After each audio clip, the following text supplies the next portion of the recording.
लोकसभा में राज्यों को किस आधार पर सीटें आवंटित होती है? जनसंख्या, क्षेत्रफल, गरीबी, भाषा। सही उत्तर है जनसंख्या। लोकसभा में सीटों का आवंटन राज्यों को उसके जनसंख्या के आधार पर की जाती है। राज्यसभा के सदस्य चुने जाते हैं 4 वर्ष के लिए, 5 वर्ष के लिए, 6 वर्ष के लिए, 3 वर्ष के लिए। सही उत्तर है 6 वर्ष। उच्च सदन में सदस्यों का चुनाव 6 वर्षों के लिए होता है।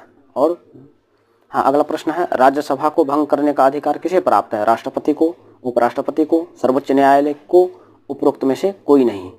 राज्यसभा एक अनवरत चलने वाली सदन है और इसे कभी भंग नहीं किया जा सकता है, अर्थात सही उत्तर है डी, उपरोक्त में से कोई नहीं।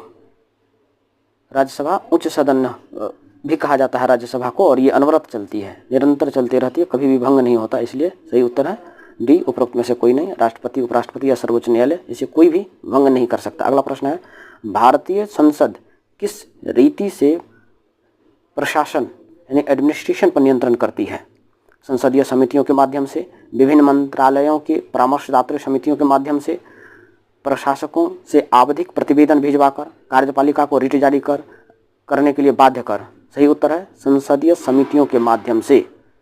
तो संसद जो एडमिनिस्ट्रेशन पर कंट्रोल करती है वो है संसदीय समितियां।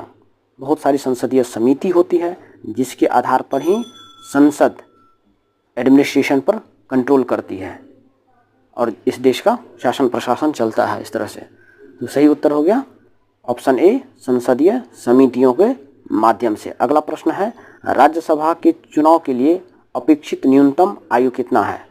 राज्यसभा के सदस्यों का जो चुनाव होता है उनके लिए अपेक्षित आयु जो निर्धारित की गई है वह है 30 वर्ष।